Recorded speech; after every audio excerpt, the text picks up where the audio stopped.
Poland's defence industry is experiencing dynamic profit growth, according to an analysis of export data. In 2021, the value of exports reached nearly €500 million. 2 battalions of Leopard 2 tanks, both version 4 and version 6, have arrived or will soon arrive in Ukraine. And all of these tanks will be serviced and repaired here in Gliwice. This is an opportunity for the company to grow in the future. There is also a chance for additional jobs to be created. However, according to civic platform politicians, investments made by the Law and Justice government and decisions on import threaten both the interests of state-owned companies and private business. Such were your discussions in Stawowa Wola? There, people keep wondering, why the crabs, which are making such a splash on the Ukrainian-Russian front? And there, people are wondering why the Law and Justice government has decided that giant purchases in Korea are better than those battle-tested and manufactured entirely here in Poland, in Stawowa Wola.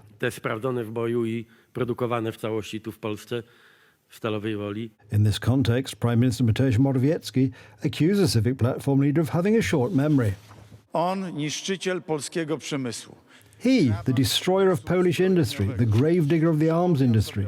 Recall the arms industry. Ladies and gentlemen, it's been a long time since I've seen someone who shot himself in the knee in this way, at least, because it was in his time that the armaments industry was rolled up.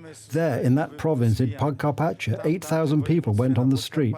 Then unemployment reached almost 2.5 million people, more than 2,300,000 people. Today we have the second lowest unemployment in the entire European Union. This is proof of the industrial policy of Law and Justice. The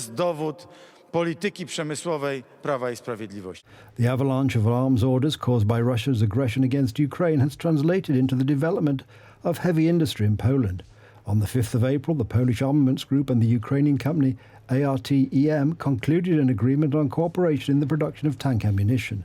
Polish Krab cannon howitzers are also serving the Ukrainians at the front. All investments planned by PGZ are estimated at 9 billion zloty, equivalent to the profits the group generated in 2020. It can be said that in all areas of all arms domains we have big orders. A lot is going on, but we are also making a great number of investments. The Polish armaments group is becoming a tycoon in armaments production.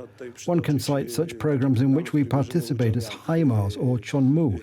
These are missile projects, but we are also in talks to operate Abrams and Leopards. This is already happening, but also the production of K2 and the production of K9 cannon howitzers. As a result of the war in Ukraine, Poland recorded a 14-fold increase in exports of bombs and ammunition. On the other hand, in 2021, the export of aircraft parts was practically non-existent. A year later, its value exceeded 3 billion zloty. In addition to its role as an important exporter, Poland remains a major transit country for Ukrainian arms, with an 80% share.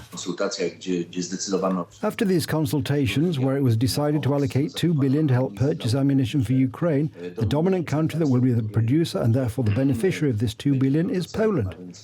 Any company in the Polish arms industry, and not only state-owned but also private, will really have something to do. Let's hope they make it on the contracts, because it will be very difficult.